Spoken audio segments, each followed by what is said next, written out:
आप एक तरह से कांग्रेस से जाने वाले नेताओं को कचरा बता रहे हैं। सिंधिया जी को भी आपने कचरा बता दिया। आपने ये तक कह दिया कि वो किस टाइप के कचरा है, भाजपा बताएगी। ये बात मैंने नहीं कही, ये बात भाजपा के मंत्री ने कही है कि जो भी ऐसे लोग हमारे पार्टी में आ रहे हो, कचरा आ रहा है हमारे पार्टी में। तो ये मैं नहीं कह रहा हूँ, ये भाजपा के मंत्री का बयान है।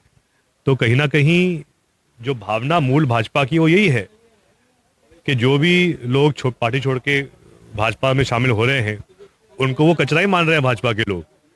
तो मैं शायद ये बयान अपने जो पंचायत ग्रामीण विकास मंत्री के द्वारा किया गया, तो मैं उनसे पूछता हूँ, जैसे जो लोग पहले आ गए थे सिंधिया जी जैसे, कि वो भी कचरा है उनके लिए। तो आपका भी चल रहा था कि कहीं ना कहीं लोकसभा गुना शिवपुरी से आपको भी उम्मीदवार बना सकती है कांग्रेस। तो अगर आपको मौका मिलता तो चुनौती देते आप सिंधिया को? मेरी शुरुआत से भावना रही है कि गुना, शिवपुरी, अशोकनगर में अनेकों बड़े नेता हैं, अनेकों जमीनी नेता हैं। तो फिर कोई आदमी बाहर से क्यों आए? जो मेरा गृह क्षेत्र राहुगढ़ है वो आता है राजगढ़ लोकसभा में। और मेरी तो उसमें एक सलाह एक ही रही थी स्क्रीनिंग कमेटी को भी, सभी हमारे शीर्ष नेतृत्व को, कि स्थानीय आदमी को टिकट कांग्रेस दे। क्योंकि हमारा उद्देश्य ये होना चाहिए है, कोई आदमी ग्वालियर से या दिल्ली से आके यहाँ पर नेतृत्व करे वो सही नहीं है।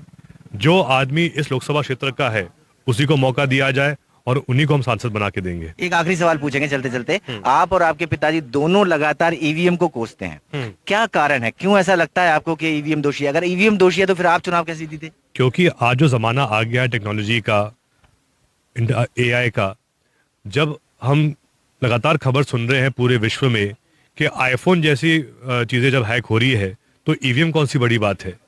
आजकल कोई भी ऐसी मशीन जिसमें सॉफ्टवेयर है उसके साथ छेड़छाड़ की जा सकती है।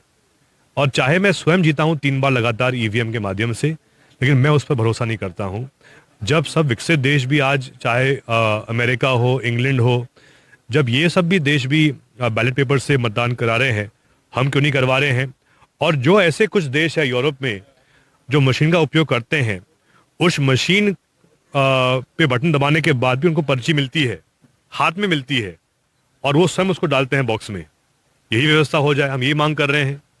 लेकिन कहीं ना कहीं जो परिणाम आ रहे हैं कुछ सालों से, कहीं ना कहीं जो जनता की भावना है उससे विपरीत है। बहुत शुक्रिया आपसे बात करने के लिए। तो लगातार हमसे बात करते हुए जयवर्धन सिंह का साफ तौर पर कहना था कि भले ही वो 3 बार चुनाव ईवीएम के सहारे जीते हों, लेकिन फिर भी वो ईवीएम जैसे इलेक्ट्रॉनिक्स चीज पर भरोसा नहीं करते।